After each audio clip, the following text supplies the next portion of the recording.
Assalamu alaikum ji. My name is Haseeb and I am here to tell you about the art of essay writing. ये वही course है जिसको खुद मैंने follow करके KPSC का Khyber Pakhtunkhwa public service commission का तहसीलदार का जो कॉम्पिटिटिव एग्ज़ाम था वो क्वालिफाई किया है। I am preparing for my interview. उसके साथ साथ जब ये पिछले साल मैंने कोर्स इंट्रोड्यूस कराया था उस टाइम पे 110 students were enrolled in that free WhatsApp group, ठीक है जी। और माशाल्लाह से उन्होंने बहुत फ़ायदा उठाया इस कोर्स का। उन्होंने अपनी राइटिंग स्किल्स को बेहतर किया। एक साल बाद ये कोर्स कहाँ पे है आज? आज हम बात करेंगे कि आर्ट ऑफ एसे राइटिंग में वो क्या लर्निंग्स थी मेरी जो मैंने सीखी, जो मैंने सिखाई और आज हम कहाँ पे स्टैंड कर रहे हैं। This is what I am going to tell you about in this quick class.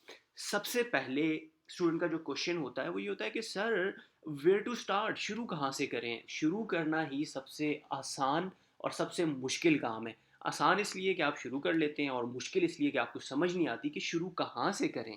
तो सबसे इम्पॉर्टेंट जो कुछ आपको सुनने में मशवरे मिलेंगे, सबसे ज़्यादा कॉमन वो कुछ इस तरह के होंगे कि ग्रामर इज़ वेरी इंपॉर्टेंट।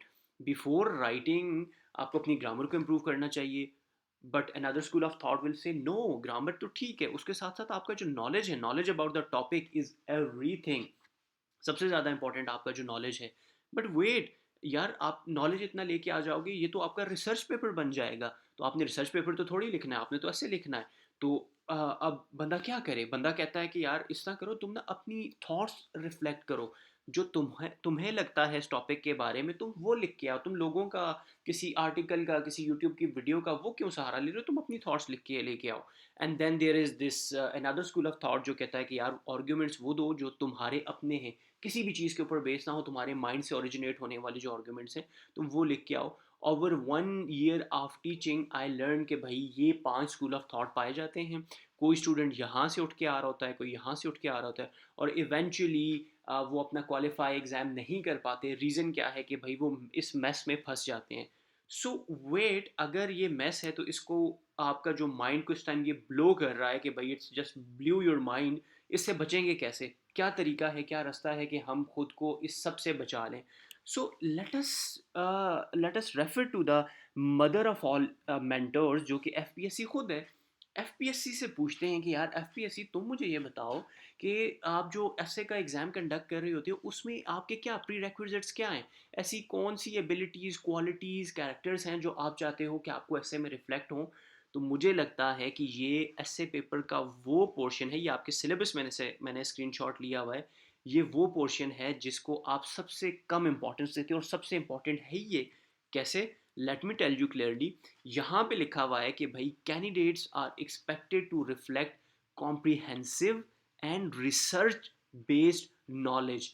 एक एस्पेक्ट ये है कि भाई आपने रिफ्लेक्ट करना है अपने रिटन एसे में कॉम्प्रिहेंसिव और रिसर्च बेस्ड नॉलेज।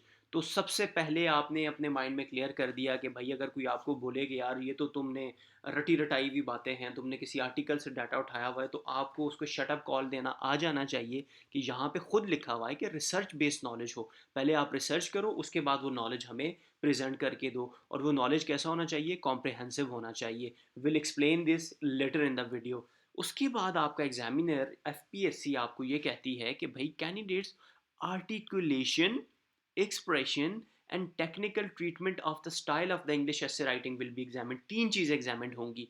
एक आपकी आर्टिकुलेशन कैसी है, आपकी एक्सप्रेशन कैसा है और आपका टेक्निकल ट्रीटमेंट का स्टाइल ऑफ राइटिंग कैसा है। ये तीन चीज़ों को वो क्या करेंगे? एग्जामिन करेंगे। और किसकी बेस के ऊपर करेंगे? जो नॉलेज, कॉम्प्रिहेंसिव और रिसर्च बेस्ड नॉलेज आप प्रेजेंट कर रहे हो उसकी बेस के ऊपर। अगर आपको ये चीज़ समझ आ गई है तो अब वन बाय वन करके हम क्या करते हैं उस एस्पेक्ट को डिस्कस करते हैं। पहला एस्पेक्ट क्या था? Comprehensive and research based knowledge. Comprehensive and research based knowledge, this is the shut up call, ये आपको याद होनी चाहिए। The second is articulation, expression and technical style of treatment. अब इसमें जो पहला हमारा एस्पेक्ट है उसको ज़रा क्विकली अगर हम देखें कि कॉम्प्रिहेंसिव नॉलेज से सर क्या मुराद है, आप ज़रा वो एक्सप्लेन कर दें। So I will say comprehensive knowledge से मुराद ये है कि जब आपका नॉलेज थॉरो हो, कंप्लीट हो एंड ऑल इंक्लूसिव हो, वो इकोनॉमिक एस्पेक्ट्स को भी कवर कर रहा हो, वो पॉलिटिकल एस्पेक्ट्स को भी देख रहा हो, social, individual, national, international, environmental, हर तरह के एस्पेक्ट्स को जब आपका जो नॉलेज है वो कवर कर रहा हो तो वो एक कॉम्प्रिहेंसिव नॉलेज होता है। ठीक है जी। सो आपका देख कॉम्प्रिहेंसिव नॉलेज है, इसको इसको आपने क्या करना है, इसको आपने फॉलो करना है, ठीक है। उसके साथ साथ अब दूसरे एस्पेक्ट को हम डिस्कस करते हैं, that is are articulation, expression and technical style of treatment. अब ये क्या चीज़ें हैं, वन बाय वन समझते हैं कि सर सबसे पहले आपने ये कहा कि comprehensive and research based knowledge होना चाहिए, but we don't know where to start research. Research शुरू कहाँ से करनी है, रेलेवेंट डाटा हमें कहाँ से मिलेगा, सर हमें तो ये बिल्कुल भी नहीं पता। So if you are that kind of student, तो मैं आपको कहूँगा कि यार टिप आपके लिए ये है कि seek help if it's difficult for you. Simple सी बात है, किसी ऐसे मेंटर को देखिए, किसी ऐसे पर्सन को देखिए जो आपको लगता है कि यार ही इज़ और she is very loyal to his और हर स्टूडेंट, और आप उनसे अपनी हेल्प ले सकते हो, and if he is willing to help you, so please contact them, ठीक है जी। I am one of them mentors, ठीक है जी, मैं उनमें से एक हूँ जो बिल्कुल लॉयल होकर, बिल्कुल ऑनेस्ट होकर अपने स्टूडेंट्स के साथ चल रहा होता है। You can contact me out, ठीक है जी। आगे मैं वो भी आपको डिटेल्स देता हूँ। सो लेट अस डिस्कस अबाउट कि भाई comprehensive and research based knowledge आएगा कहाँ से। बिफोर अंडरस्टैंडिंग दैट कि भाई वो डाटा, वो नॉलेज कहाँ से आएगा, आपने इन 3 कैटेगरीज़ को समझ लेना है, और फिर मुझे व्हाट्सएप करके बताना है कि आप कौन सी कैटेगरी में फॉल करते हो, and I have different plan for different categories, ठीक है जी। पहली कैटेगरी आपकी उन स्टूडेंट्स की आती है जो while preparing current affairs, while preparing Pakistan affairs, इस तरह के सब्जेक्ट को प्रिपेयर करते वक्त ही अपने साथ अपने पास डाटा जो है वो नोट कर देना शुरू कर देते हैं। वो एक अलग से रजिस्टर बाय करते हैं, वही डाटा जो पाकिस्तान अफेयर्स में आर्टिकल्स पढ़ के, लेक्चर्स लेके, वीडियोस देख के उन्होंने गैदर किया था, वो अपने पास क्या कर देंगे, वो लिख लेंगे, ठीक है जी, अपने पास नोट डाउन कर लेंगे। और यूजली ये रिपीटर्स होते हैं, एक साल ज़ाया करने के बाद उनको समझ आती है कि यार ये तो हमसे गलती हो गई, हमने तो डाटा कलेक्ट ही नहीं किया।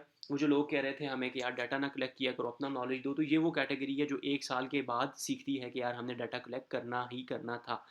फिर आती है सेकंड कैटेगरी, जो कि आर्टिकल्स पढ़ते हैं, यूट्यूब की वीडियोस देखते हैं, लेक्चर्स लेते हैं किसी इंस्टीट्यूट से, बुक्स पढ़ते हैं और उसमें से अपने नोट्स बना के थीम के हिसाब से अलग कर देते हैं कि यार ये मेरे थीम है, जैसे क्लाइमेट चेंज का थीम है, इसके रिलेटेड मैंने ये डाटा नोट कर दिया।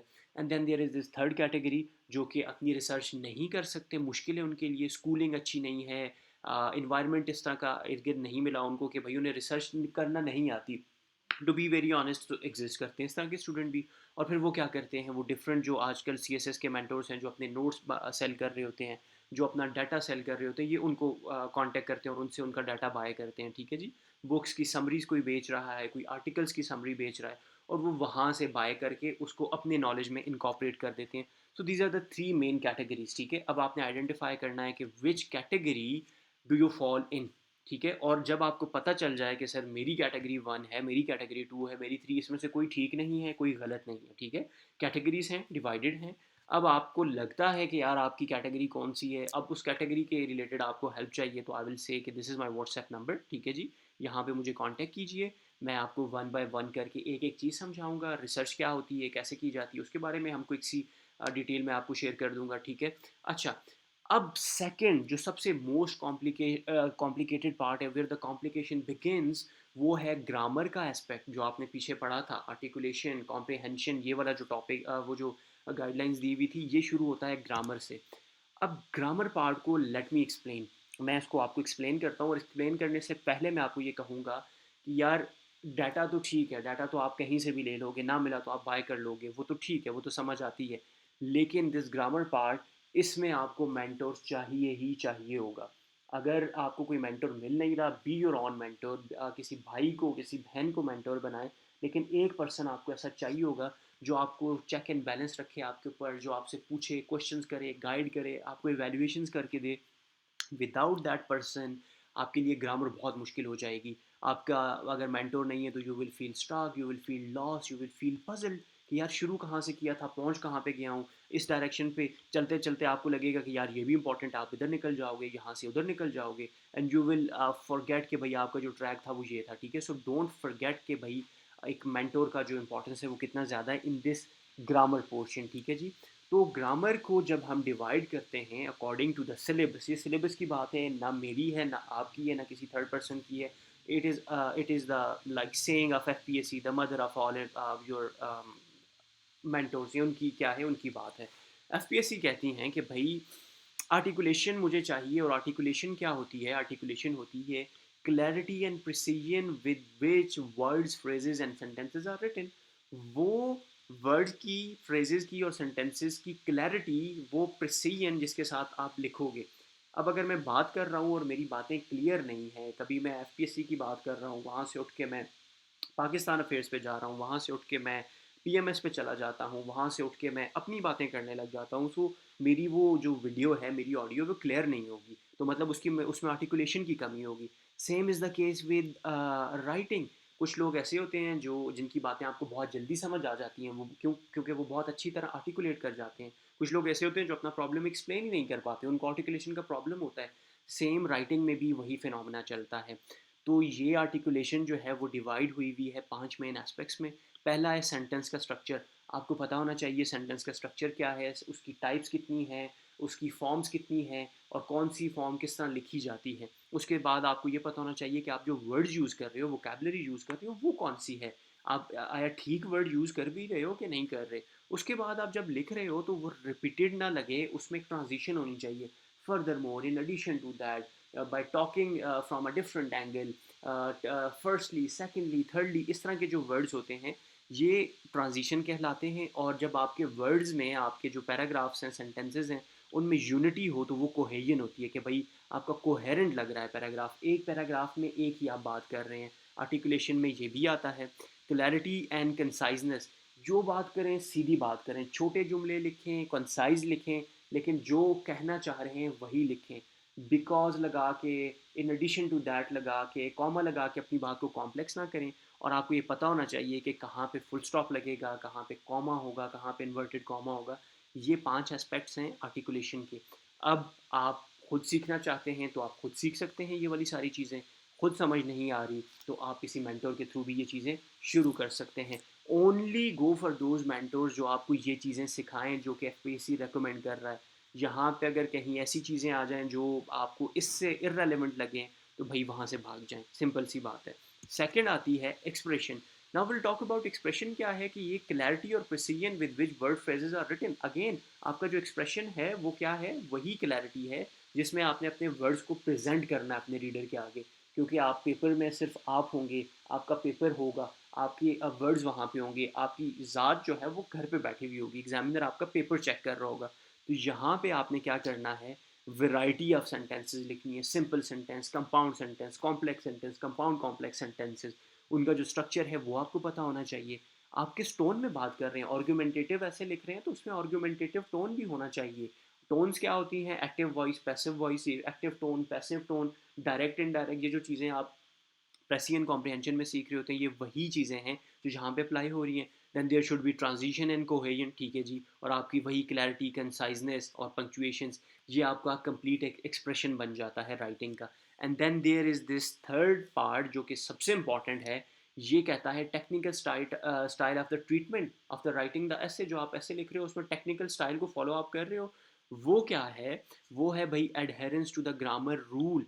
आप जो अपने ग्रामर का रूल आपने जो पीछे पढ़े हैं, ठीक है, जो आपके मेंटोर ने आपको सिखाए हैं, वो रूल आपने फॉलो किए हैं। सब्जेक्ट वर्ग एग्रीमेंट तो आपने कहीं वो ब्रीच नहीं किया। कहीं पे आपने एस या यस की तो गलती नहीं की हुई। कहीं पे आपने जो है वो स्पेलिंग्स को ख़राब तो नहीं कर दिया। कहीं पे आपने जो है हैज़ हैड के साथ कोई और फॉर्म तो नहीं लगा दी। कहीं पे थर्ड फॉर्म तो मिसिंग नहीं है। कहीं पे बीइंग की जगह बीइंग तो नहीं आया हुआ। ये वो सारे रूल्स हैं जो आपको फॉलो करने पड़ेंगे। फिर उसके बाद structure and organisation, the most important aspect मेरे नज़दीक। पैराग्राफ राइटिंग भी इसमें आएगी, ठीक है जी। इसमें आपका ऐसे राइटिंग भी आएगा कि भाई पहले पैराग्राफ लिखना सीखो, उसके बाद आप पहले सेंटेंस राइटिंग सीखो, फिर उसके बाद आप पैराग्राफ राइटिंग सीखो, एंड देन गो फॉर ऐसे राइटिंग, ठीक है जी। ये 3 स्टेप्स होंगे जो आपने फॉलो करने। डायरेक्ट ऐसे लिखने बैठेंगे बहुत मुश्किल हो जाएगा। पैराग्राफ लिखेंगे कोई गुजारा कर लेंगे, लेकिन जब आप सेंटेंस राइटिंग से शुरू करेंगे एंड यू विल सी कि आपके जुमले मिलके पैराग्राफ बना रहे हैं, वो पैराग्राफ मिलके क्या कहते हैं, आपको एक कंप्लीट ऐसे दे रहे हैं। तो आपने स्ट्रक्चर एंड ऑर्गेनाइजेशन को फॉलो करना है। Spellings, word choices extremely important. Spellings की गलती का मतलब ये है कि 39 पे फेल, 40 पे पास होना होता है, 39 पे, 37 पे, 35 पे फेल होने का मतलब ये है कि आपने जो स्पेलिंग्स लिखे उसमें कहीं गलतियाँ थी, और जो आपने वर्ड चॉइसेस चूज़ की, आपने जो वर्ड्स को चूज़ किया वो गलत आपने चूज़ किए थे। एग्जामिनर चाहते हुए भी आपको पास नहीं कर रहा, फेल कर रहा है आपको। एंड पैराग्राफ राइटिंग के आपको रूल्स आने चाहिए। ये टेक्निकल स्टाइल की हम बात कर रहे हैं, और उसके बाद आपको ऐसे का स्ट्रक्चर आना चाहिए। So this is what a complete ऐसे का जो कोर्स है विल लुक लाइक, ये इस तरह दिखाई देगा कि जिसमें आपको ये सारी चीज़ें आपको समझ आएंगी कि भाई आपने पहले डाटा कैसे कलेक्ट करना है, कॉम्प्रिहेंसिव और रिसर्च बेस्ड नॉलेज कहाँ से आएगा। जब वो आ गया, उसकी प्रैक्टिसेस हैं, बहुत सारी प्रैक्टिस करनी पड़ेगी आपको उसके ऊपर आपने कैटेगरीज बनानी होगी, ख़ुद को आइडेंटिफाई करना होगा, मेरी हेल्प चाहिए होगी, मैं वहाँ पे अवेलेबल मिलूँगा। उसके बाद आपने ग्रामर के ऊपर आना होगा, ग्रामर में आपने सेंटेंस से शुरू करना है, पैराग्राफ पे आना है, पैराग्राफ से एसे के ऊपर जाना है, ट्रांजिशन सीखनी है, वोकेबलरी सीखनी है, क्लैरिटी और कंसाइजनेस कैसे आएगी।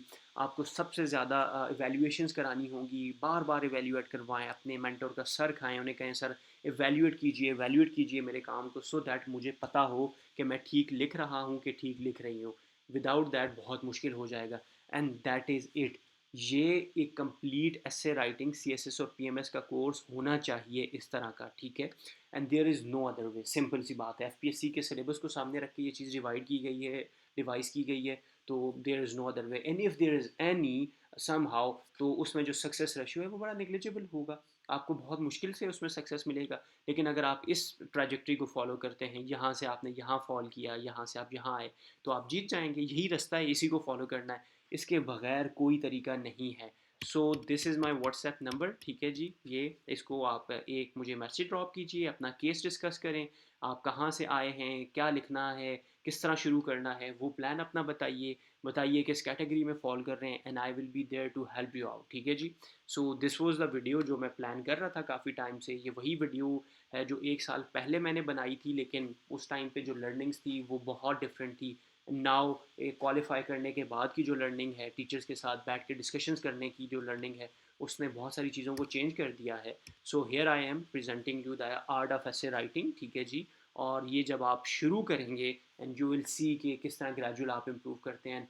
देयर वर 110 स्टूडेंट्स, इस टाइम पे 190 स्टूडेंट्स हुए हैं व्हाट्सएप ग्रुप में। व्हाट्सएप ग्रुप का भी हिस्सा बनिए, और उसके साथ साथ जो है इनबॉक्स में for further details. Thank you so much जी, थैंक यू सो मच।